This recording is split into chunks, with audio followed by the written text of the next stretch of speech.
Vikram here. Vikram बेटे, मैं भानु प्रताप बोल रहा हूँ। यस अंकल, कहिए कैसे याद किया? बेटे तुमसे एक खास बात करनी है। खास बात? कहिए। सुना है कि कल रात तुमने स्मगलिंग के सिलसिले में कुछ लोगों को गिरफ्तार किया है और उसके साथ साथ थोड़ा बहुत माल भी पकड़ा है। जी हाँ, लेकिन ये सब आप... बेटे उनके खिलाफ कोई रिपोर्ट वगैरह दर्ज तो नहीं की अभी? फिलहाल तो नहीं किया है। करना भी नहीं। क्यों? बेटा तुम्हें कैसे समझाऊं, कोई छोटी मोटी दफा लगाकर दफा करो उन्हें, वो अपने ही आदमी हैं। जी? आपके आदमी? नहीं नहीं, मेरे नहीं, मेरे खास दोस्त के आदमी हैं।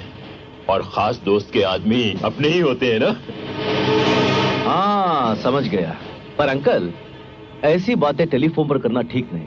अगर आप थोड़ी देर के लिए पुलिस स्टेशन आ जाए तो आमने सामने बैठकर इत्मीनान से मामला सुलझा लेंगे।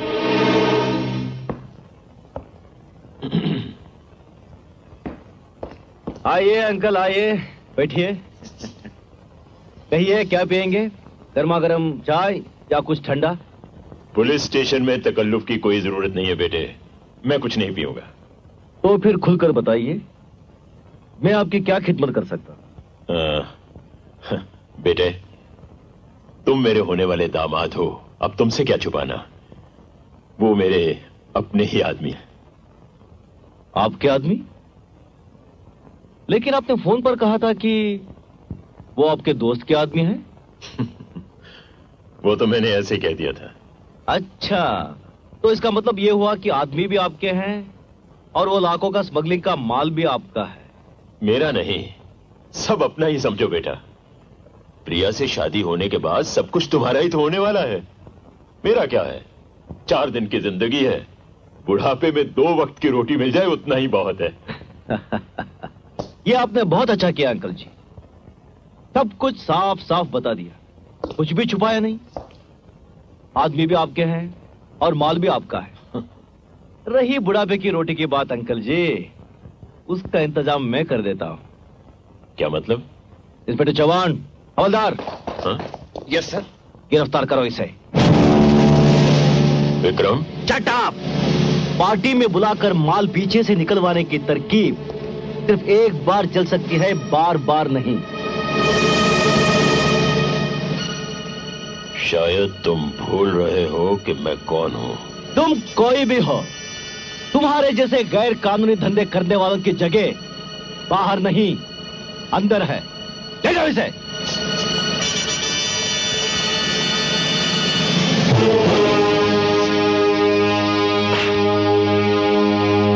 मैं तुम्हारी होने वाली पत्नी हूँ। तुम्हारी कसम खा के कहती हूँ कि अंकल ने मुझे आज तक अंधेरे में रखा है। वो तुम्हें अंधेरे में रख सकता है, पर कानून को धोखा नहीं दे सकता।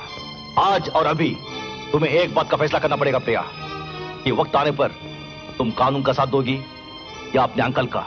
वैसे अगर उनसे मिलना हो तो नहीं मिलना है मुझे। धिक्कार है ऐसे अंकल पे जो कानून का दुश्मन हो, जो समाज का दुश्मन हो।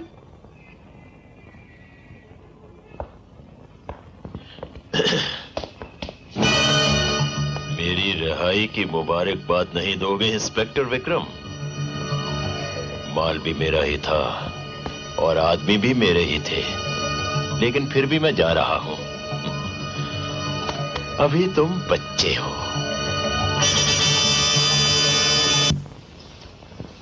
चलो मैं मान लेता हूं कि जो कुछ भी तुम कह रहे हो वो सच है, पर भानु प्रताप ने मेरे सामने साफ इनकार कर दिया कि उसका उन आदमी और माल के साथ कोई वास्ता नहीं है।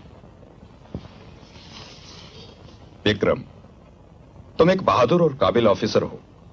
जरा सोचो, जिस भानु प्रताप ने अपने गुनाह को तुम्हारे सामने कबूल किया है, क्या वो अदालत में खड़ा होकर सच बोलेगा? कभी नहीं बोलेगा। और अगर उसके खिलाफ हम कुछ साबित ना कर पाए तो हमारे डिपार्टमेंट की कितनी बदनामी होगी। एक बात और मत भूलो कि भानु प्रताप इस शहर का बहुत बड़ा आदमी है और उसकी पहुंच दूर दूर तक है।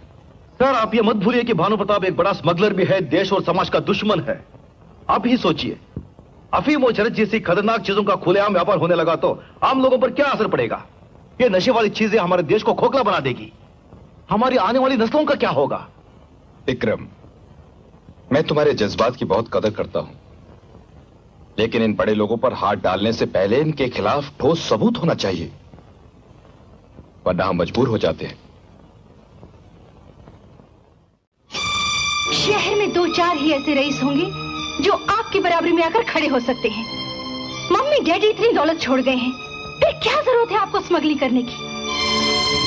स्मगलर को तो माल और सबूत के साथ गिरफ्तार किया जाता है, लेकिन उस बुज़दिल विक्रम ने मुझे पुलिस स्टेशन बुलाकर धोखे से गिरफ्तार किया। मैं यह हरगिज नहीं मान सकती कि विक्रम किसी को धोखा दे सकता है। और फिर वो आपको क्यों धोखा देने लगा? आपने उसका क्या बिगाड़ा है? दुख तो इसी बात का है कि मैंने किसी का कुछ नहीं बिगाड़ा। बिगड़े हुए तो उसके माँ और भाई हैं जो रिश्ते के बहाने सौदा करने आए थे। कैसा सौदा? अपने पुलिस अफसर बेटे की कीमत मांगने आए थे। दहेज में इतना पैसा मांग रहे थे कि उनकी जुबान बंद करने के बाद मैं खुद भिखारी बन जाता।